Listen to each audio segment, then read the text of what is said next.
solving one-step equations that involve multiplication and division.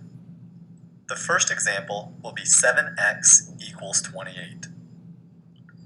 The goal of an equation is to isolate the variable on one side of the equation so we can determine its value.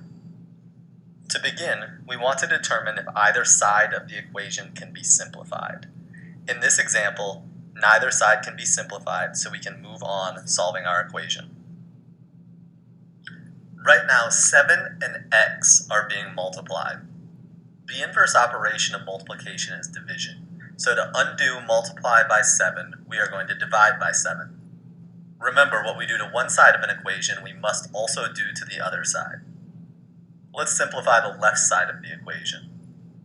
We know that 7 divided by 7 is 1, so we have 1x. 1 times any number is itself, so 1 times x is just x. Let's take a look at the right side of the equation now. 28 divided by 7 is 4. So we have successfully isolated for x and determined that x equals 4. Remember, it's important to plug your solution back into the original equation to check for accuracy. Let's plug 4 in for x in our original equation. 7 times 4 is 28. So our answer of x equals 4 checks out. Let's do another example. This time we are going to do x divided by negative 2 equals 4. The goal of an equation is to isolate the variable or get it alone on one side of the equation so that we can determine its value. First, we want to decide if either side of our equation can be simplified. In this example, neither can, so we can move forward solving our equation. Notice in this equation, x is being divided by negative 2. Multiplication is the inverse operation of division. So to undo dividing by negative 2, we are going to multiply by negative 2. What we do to one side of an equation, we must also do to the other side of the equation. Let's simplify the left side of the equation.